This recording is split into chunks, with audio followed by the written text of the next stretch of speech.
Hey folks, Dan Grafe here, and today I want to talk to you about something that happened to me a little while ago that all Amazon sellers dread, and that is account suspension. No! So I thought it was worth discussing through, telling you exactly what happened, and most importantly, telling you exactly how you can avoid getting in the same situation that I did. If you're new to the channel, then welcome in. In here I talk about Amazon FBA a lot, as well as personal finance and ways to save money and make more money. And if you do like the content today, then please do consider giving it a quick thumbs up, as it really does help the channel out a lot. So let's jump into it. As Amazon sellers, the opportunities that are there for us are just staggering. At any given instant of the day, we've got access to tens of millions of customers who are already ready to buy our products. We're able to sell in Europe, America, Canada, Australia, all over the world, all from a laptop. And we're able to completely outsource delivery and fulfillment of products to customers, as well as some of the back-end customer service as well.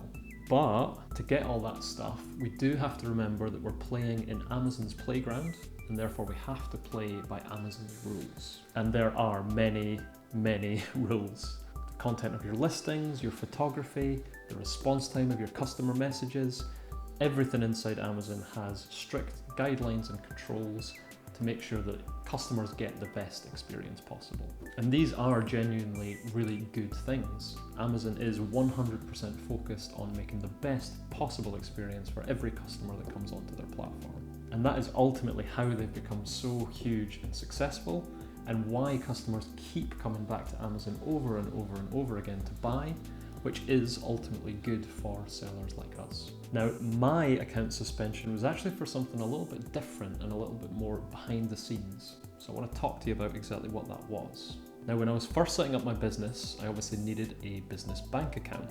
And I started off by going to the big banks, but I found the process to be really time consuming and frankly quite antiquated.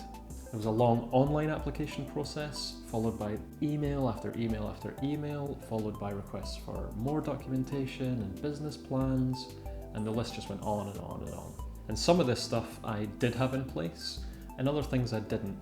And it would have taken maybe a couple of weeks to sort of get all that stuff organized, which I could have done, but at the time I decided to take a slightly different route.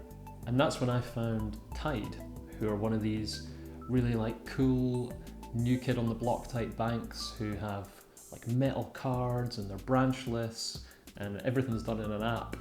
And the application process for them turned out to be really seamless and smooth. And I thought, well, this is great. I'm going to do this instead. Card came quickly. I was able to make transactions really quickly and easily on the nice slick mobile app. And the customer support was there when I needed it. And the response times were really fast. In fact, I didn't have any problems at all with Amazon until 9 months down the line, when all of a sudden, one day, I opened Amazon Seller Central, tried to log into my account, and found that my credit card had been marked as invalid. I could no longer log in at all, and basically could do nothing as a seller until this issue with my card was resolved. But the thing was, at that time, I had absolutely no idea what the issue was. Now, admittedly, my first reaction was a bit of outrage and self-pity.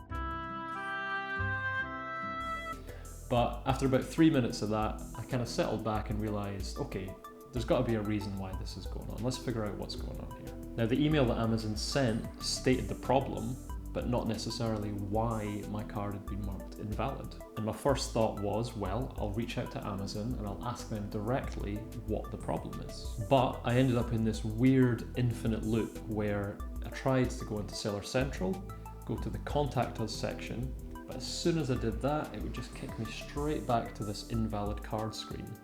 So I was in this really weird limbo where I had an issue, but unless I was able to log in, I wasn't able to talk to Amazon about the issue. So essentially, I was stuck at a bit of an impasse. My account didn't work, and there was seemingly no way to actually ask Amazon how to resolve that problem.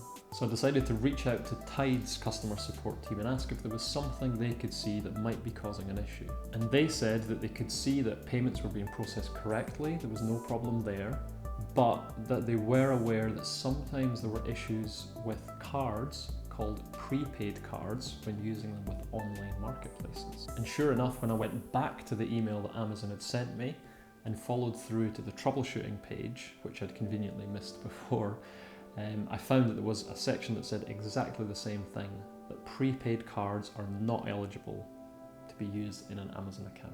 And by the way, if you're wondering exactly what a prepaid card is, it's a little bit like a gift card. It sort of works like you load money onto it and then money can be withdrawn from it, but it's not actually a quote-unquote real bank account. And unlike a real debit card, it doesn't have the same sort of protection behind it. In the UK, they're not generally covered by the Financial Services Compensation Scheme, which is essentially what covers you if a bank was to collapse and your money was inside that bank, then you'd be covered for any funds up to £85,000 with that institution.